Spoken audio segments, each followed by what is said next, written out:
பதவி ஆசை இந்த உச்சத்துல தான் அவையில் இருக்கிறோம். அவைகளுக்கு வந்து ஒரு பதவி தேவைப்படுது. இறுதி காலத்துல வந்து ஒரு பேரோடையும் புகழோடையும் வாழ்நாள் காணும்ன்றதுதான் அவையோட நோக்கமா இருக்கு. அதுக்கு பின்னால இருக்கிற தரப்புகளா இருந்தாலும் சிவில் அமைப்புகளா இருந்தாலும் அவர்கள் வந்து இப்ப வந்து கைவிடையிலாத வந்து கடந்த வருட தேர்தல்கள் எடுக்கப்பட்ட முடிவுகளுக்கு பின்னாலேயும் அவையோட பங்கு ஒன்று இருக்குது. அவைகள் காலத்து காலம் நெட்டப்பேட்டை மாத்தி கொண்டு வேற வேற ஆட்களா வந்தாலும் வந்து அவைகள் சிவில் அமைப்புகளா வந்து அந்த தேர்தல்களை ஏற்றிருக்கணும். பின்னால் இருக்கிற பிரதான காரணம் வந்து அபிவிருத்தியை வந்து ஒரு பேசு பொருளா வந்து அவைகள் முன்வைக்கணும். அபிவிருத்தி அடைஞ்சா மட்டும்தான் நாங்கள் இதுல அடையலாம், ஏதாவது கிடைக்கும் என்று ஒரு சந்தர்ப்பவாத அல்லது ஒரு பிழைப்புவாத அரசியலை வந்து இங்க ஊக்குவிக்கப்படுது. அப்ப இந்த பொது வேட்பாளர் பின்னணியும் அப்படி ஒன்றுதான். அது வந்து உண்மையில வந்து எங்களுக்குரிய ஒரு தீர்மானம் இல்லை, அல்லது ஒரு தமிழ் மக்களுடைய நீண்டகால அரசியல் அபிலாஷைகளை தீர்க்கக்கூடிய ஒரு கொள்கை முடிவு அல்ல. பௌத்த சாசனம் அமைஞ்சால டிரெக்டா அந்த உறுதி வந்து டிஎஸ்க்கு வந்துருக்கு, உறுதிகளை கொடுக்க அந்த அளவுக்கு வந்து நிலைமை மோசமா இருக்கு. வணக்கம், நான் இப்போ தமிழ் தேசிய மக்கள் முன்னணியுடைய இளைஞரணி செயலாளரும் அதே நேரத்தில் திருவண்ணாமலை மாவட்டத்தினுடைய செயலாளருமான திரு ஸ்ரீ பிரசாத் அவர்களை சந்திச்சிருக்கேன். வணக்கம். வணக்கம். எப்படி இருக்கு எலெக்ஷன் நிலைமைகள்? திருவண்ணாமலையை பொறுத்தவரையில தமிழ் தேசிய அரசியல்ல வந்து ஒரு மிக முக்கியமான இடம் திருவண்ணாமலை. அப்ப திருவண்ணாமலையில வந்து அந்த அரசியல் கொஞ்சம் சூடு பிடிச்சிருக்குது. அதுக்கு ஒரு பிரதான காரணம் இருக்கு என்னென்றால் தமிழ் தாயத்தின் தலைநகரம் என்றபடியால் இங்கே எடுக்கப்படுகின்ற முடிவுகள் வந்து ஒரு காத்திரமான பங்கு வகிக்கும் தமிழ் தேசிய அரசியல்ல. அந்த அடிப்படையில் வந்து இங்கே வந்து அந்த அரசியலுக்கு ஒரு முக்கியத்துவம் கொடுக்கப்படுது. அதே நேரம் வந்து பூகோள அரசியல் ஒரு முக்கியமான இடமா இருக்கிறதாலையும் வந்து அரசியல் காரணங்களுக்காகவும் அதுல வந்து கொஞ்சம் கூடுதலாகவது அது ஒரு பேசு பொருளா இருக்கு. இந்த தமிழ் பொது வேட்பாளர் விஷயம் அதை எப்படி நீங்க பாக்குறீங்க? எங்களை பொறுத்த வரைக்கும் வந்து தமிழ் பொது வேட்பாளர்ன்றது ஒரு அரசியல் சித்து விளையாட்டுகள்ல ஒன்றுதான். ஏனென்றால் வந்து இந்த கடந்த 75 வருடமாக வந்து தமிழ் அரசியலை எடுத்து பார்த்தால் வரலாற்று ரீதியாக தமிழர்கள் வந்து எந்த இலக்கையும் அடையலை. ஆயுத போராட்டம் ஒரு கணிசமான முன்னேற்றத்தை அடைஞ்சிருந்தாலும் வந்து அரசியல் ரீதியான ஒரு விடுதலை, தமிழ் மக்களுடைய அரசியல் அபிலாஷைகள் அடையக்கூடிய ஒரு வழியும் இதுவரைக்கும் சரியான ஒரு இலக்கை நோக்கி பயணிக்க இல்லை. ஆனால் இந்த காலங்காலம் 2009க்கு பிறகு நீங்கள் எடுத்து பார்த்தீங்கன்னா வந்து தமிழ் தேசிய அரசியலை வந்து ஒரு இந்தியா கொண்ட ஒரு எடுபடிகளாக செருப்புகளாக இயங்குகின்ற ஒரு நிலைமை தான் தமிழ் தேசிய அரசியல்ல இந்த தலைவர்களால் மேற்கொள்ளப்பட்டு வர அணுகுமுறை. அப்ப இந்த பொது வேட்பாளர் பின்னணியும் அப்படி ஒன்றுதான். அது வந்து உண்மையில வந்து எங்களுக்குரிய ஒரு தீர்மானம் இல்லை, அல்லது ஒரு தமிழ் மக்களுடைய நீண்டகால அரசியல் அபிலாஷைகளை தீர்க்கக்கூடிய ஒரு கொள்கை முடிவு அல்ல. அது ஒரு வரும் தேர்தல் வெற்றி அல்லது தேர்தலிலே தோற்கடிக்கப்பட்ட நபர்கள் தங்களுடைய அரசியல் வெற்றிடத்தை நிரப்பிக் கொள்வதற்காக அல்லது தங்களுக்கு இருக்கிற அந்த மக்களுக்கு தங்களுக்குமான அந்த இடைவெளியை குறைஞ்சு கொள்வதற்காக வந்து இந்த ஒரு பொது வேட்பாளருக்கு பின்னால வந்து அணிதிரண்டிருக்கணும்ன்றதான் உண்மை. நாங்கள் இதை வந்து உதாரணத்துக்கு நீங்கள் வெளியில பார்த்தீங்கன்னா தெரியும், மக்கள் மத்தியில் ஒரு கருத்துருவாக்கம் செய்யப்படுது. பொது வேட்பாளரும் புறக்கணிப்பும் கிட்டத்தட்ட உண்டு என்ற கோணத்துல ஒரு கருத்துருவாக்கத்தை வந்து இல்லை செய்யணும். அது வெறுமனே வந்து தமிழ் மக்கள் இந்த தேர்தலை நிராகரிக்கப்படக்கூடாது. ஏன்னா நிராகரிப்புன்றதுக்கு ஒரு பெரிய பெருமதி இருக்கு. அது அரசியல் ரீதியாக வந்து ஒரு பாரிய நெருக்கடியை கொடுக்கும். பொது வேட்பாளர் அப்படி இல்லை.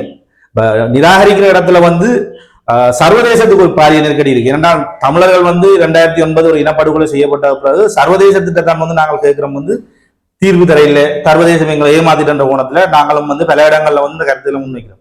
அப்படி கருத்துக்களை முன்வைக்கப்படுற இடத்துல இந்த நாட்டின் ஒற்றையாட்சி அரசியல் அமைப்பை பாதுகாக்கின்ற, சிங்கள பௌத்தத்தை பாதுகாக்கின்ற இந்த ஜனாதிபதி சிஸ்டம், இந்த ஒற்றையாட்சி அரசியல் அமைப்பு முறைமை நிராகரிக்கக்கூடிய ஒரே இடம் வந்து எங்களுக்கு ஜனாதிபதி தேர்தல் மாத்திரம்தான்.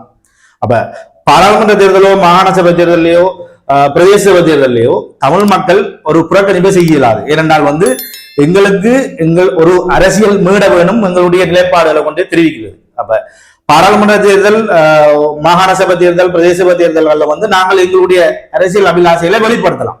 அது அபிவிருத்திகளுக்கு பங்களிக்கிறதுன்றதுக்கு அப்பால எங்களோட உரிமைசார் அரசியலையும் வந்து அதுக்குள்ளால நாங்கள் வெளிப்படுத்தலாம். பாராளுமன்றத்திலையும் வந்து நாங்கள் அது கணிசமா வந்து அதன் மூலமா எங்களுடைய அரசியல் நிலைப்பாட்டை வெளிப்படுத்தலாம். ஆனால் ஜனாதிபதி தேர்தல் அப்படி இல்லை. அது வந்து ஒற்றையாட்சி ஜனாதிபதி, சிங்கள பௌத்தத்தை பாதுகாக்கிற ஒரு ஜனாதிபதியை உருவாக்குற தேர்தலாகத்தான் நீங்கள் அதை பார்க்கணும். அதுல எங்களுக்கு பிரதிநிதித்துவம் இல்லை. அப்ப நாங்கள் ஜனாதிபதியா வரையலாது. இந்த இடத்துல வந்து நாங்கள் அப்படி ஒரு தேர்தலை நிராகரித்தால் சர்வதேசத்தை வந்து இந்த அரசு வந்து போய் அணுகலாம்.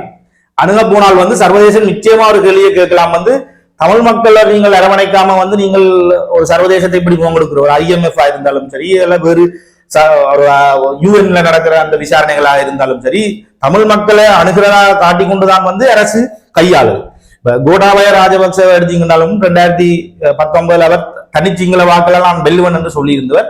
அது போல வென்று சர்வதேசத்தை சந்திக்கும் போது எங்களுடைய துணை ராணுவ குழுக்களாக இருந்து செயற்பட்ட டக்ளஸ் தேவானந்தா பிள்ளையான் போன்ற தரப்பினரை கொண்டு போய்த்தான் சர்வதேசத்தை சந்திக்கிறோம். அப்ப அவைகளுக்கு சர்வதேசத்தை அணுகிறதுக்கு தமிழ் மக்களுடைய ஒரு ஆதரவு அல்ல தமிழ் மக்கள் எங்களோட இருக்கிறார்கள் என்று காட்ட வேண்டிய ஒரு தேவை இருக்கு. அப்ப இப்ப நாங்கள் இந்த பொது வேட்பாளர் என்ற கோணத்துல நாங்கள் இந்த ஜனாதிபதி தேர்தல் முறைமையை ஏற்றுக்கொண்டுட்டோம் என்றால் எங்களுக்கு இங்க ஜனாதிபதி வேட்பாளர்கள் மாத்திரம் தான் பிரச்சனை. ஆனால் இந்த அரசியலமைப்பு நல்லம் பண்றதுக்கு சமனாயிடும். அப்ப நாங்கள் அந்த தவறை ஒரு நாளும் செய்யலாம். அதே நேரம் நாங்கள் ஒரு புறக்கணிச்சு தமிழ் மக்கள் ஒட்டுமொத்தமா புறக்கணிக்கிற இடத்துல சர்வதேசம் மூலமாகவும் ஒரு நெருக்கடியை அரசாங்கத்துக்கு திருப்பலாம். அதுகளை தடுக்கிறதுக்காகத்தான் இந்த நாட்டுல சர்வதேசங்களையும் நாங்கள் பிழை சொல்லலாது. அதே இந்த நாட்டுல தங்களோட நிலங்களை வெற்றிக்கொள்ள விரும்புகிற இடத்துல எங்களை கருவிகளா பயன்படுத்துற நிலைமை தான் இருக்குது. அப்படி ஒன்று உருவாக்கப்பட்ட ஒரு கருவிதான் பொது வேட்பாளர். அதுக்கு பின்னால் நிற்கிற தரப்புகளை நீங்க எடுத்து பாத்தீங்கன்னா அவையில் முற்றுமுழுதா இலங்கையின் ஒற்றை ஆட்சிக்குள்ள இருக்கிற 13ஆம் திருத்தத்தை தீர்வா ஏற்கின்ற தரப்புகள். அந்த தரப்புகள் இப்ப மக்களை அணுக முடியாம இருக்கிறோம். ஏனென்றால் தொடர்ச்சியாக இப்ப 2009க்கு பிறகு மக்கள் ஏமாற்றப்பட்டிருக்கிறோம். மக்கள் விரக்தியின் உச்சத்தில் இருக்கிறோம்.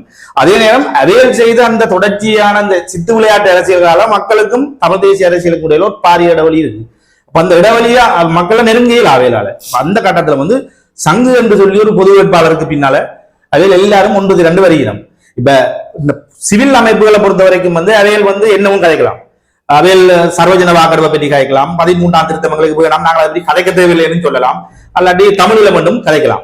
ஆனா ஒரு சர்வதேசம் யார் அணுக போகுதுன்னா இந்த அரசியல் தலைவர்களை தான் இதுக்கு மக்களோட வாக்குகளால் தெரிவு செய்யப்பட்ட அரசியல் பிரதிநிதிகள் தான் அணுக போகுது. அப்ப அந்த அரசியல் பிரதிநிதிகள் என்ன சொல்றாங்களோ அதுதான் சர்வதேசம் முடிவெடுக்க போகுது. அப்ப நீங்கள் இங்க நின்று கொண்டு மக்களை ஏமாத்துறதுக்காக இல்ல மக்களோட வாக்களை பெற்ற கொடுக்கறதுக்காக பொது வேட்பாளர் தமிழ் மக்கள் அணிதிரள வேணும், ஒன்று திரள வேணும், எல்லாரும் ஒற்றுமையாக வேணும் என்று அந்த போலியான ஒற்றுமைகளுக்கு பின்னால மக்களை அணிதிரட்டி இந்த தரப்புகளோட கையில கொடுக்கிறதாக இருந்தால் அது திரும்ப தமிழ் மக்கள் தங்களோட தலையிலே மண்ணளி போடுறதுக்கு சமனான ஒரு விடயம். அப்ப இதுல மிக தெளிவா இந்த வித்தியாசத்தை தமிழ் மக்கள் புரிஞ்சு கொண்டு இந்த ஜனாதிபதி தேர்தலை முற்று முழுதாக புறக்கணிக்க வேணும்.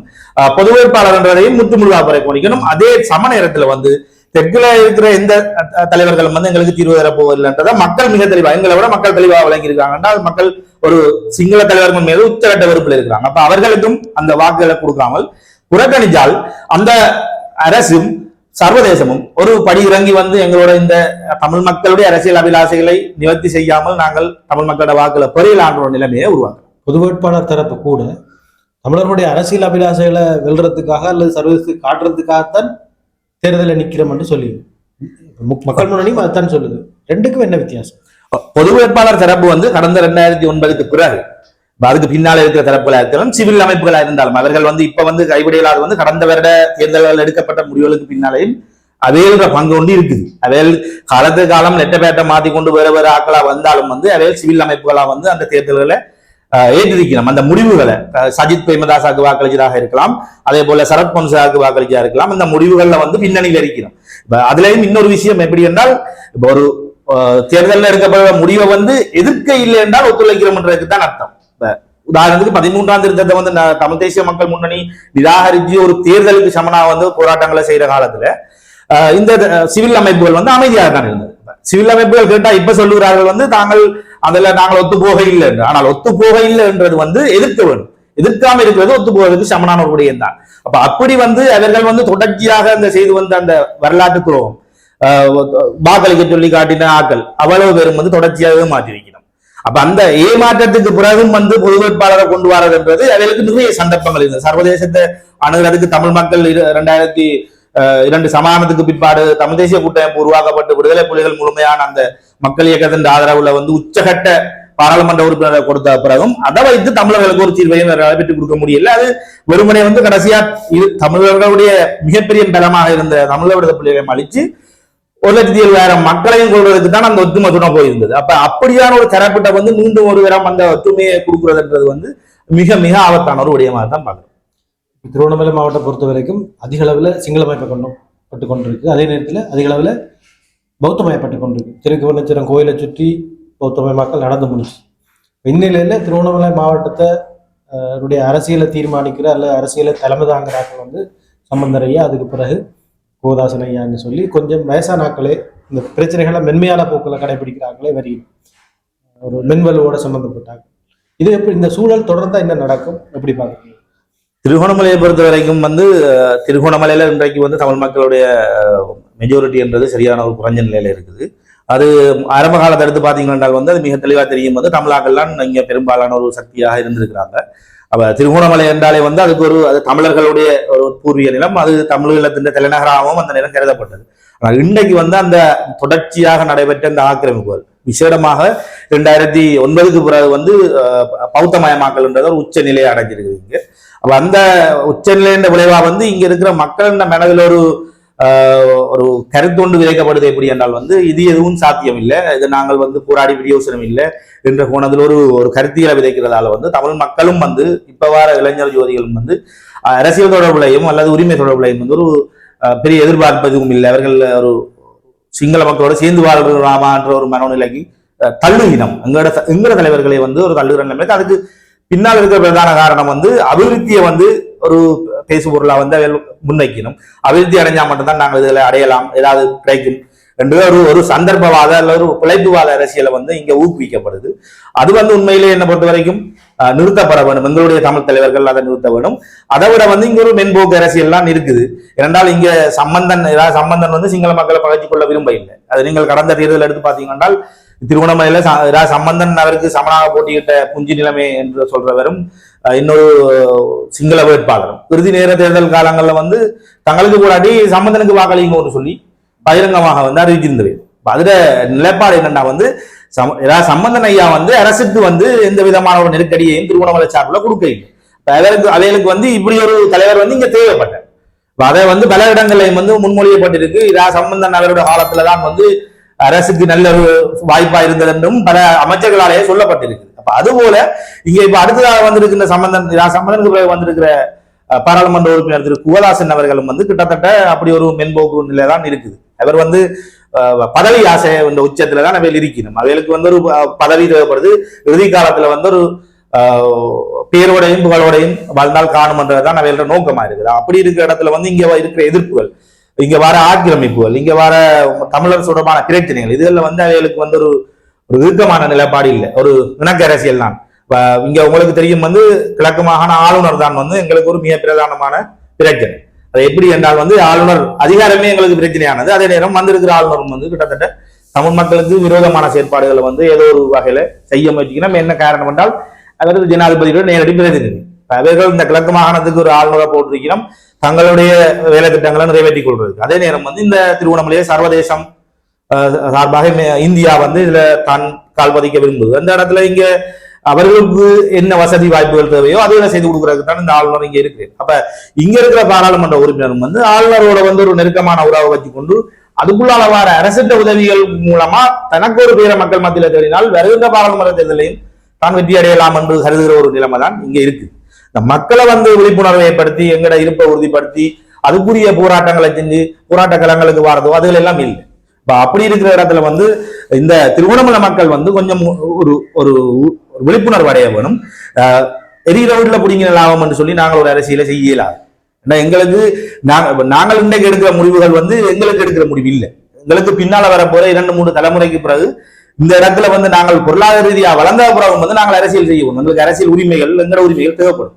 இன்றைக்கு நாங்கள் எங்கட விளைவுவாதத்துக்காக அந்த உரிமைகளை கைவிடக்கூடாது என்று நான் திருவண்ணாமலை மக்கள்கிட்டையும் இளைஞர்கள்ட்டையும் கேட்டுக்கொள்வதோடு எதிர்காலத்துல வந்து அந்த திருவண்ணாமலையில வந்து இந்த போராட்டங்கள் இந்த ஆக்கிரமிப்புகளுக்கு எதிர்க்க துணிஞ்ச லட்சான ஒரு இளைஞர்களுக்கு இந்த அரசியல் வாய்ப்பை கொடுக்க வேண்டும் என்று நான் இந்த இடத்துல கேட்கிறேன். கடைசி ஒரு கேள்வி, இந்த பெரியகுளம் பௌத்த விகாரம் அது என்ன நடந்தது, இப்ப என்ன கட்டத்தில் இருக்கு?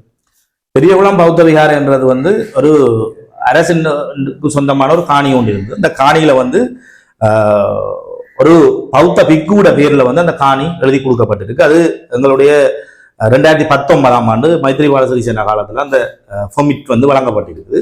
அப்ப அங்க அந்த ஃபொமிட் உதாரணத்துக்கு வந்து ஒரு தனியார் காணியில வந்து ஒரு விகாரையை கட்டுறதாக இருந்தால் வந்து அந்த மக்கள் சுற்றி வர இருக்கிற மக்கள எதிர்ப்பு இருந்தால் வந்து அதை வந்து அது இனமுறுகளை ஏற்படுத்தும் என்ற கோணத்திலேயோ அதை நிறுத்தலாம். ஆனால் அரசு வந்து ஒரு நாளும் வந்து சிங்கள பௌத்தத்துக்கு எதிராக ஒரு இடத்துலையுமே செயற்படுறதில்லை.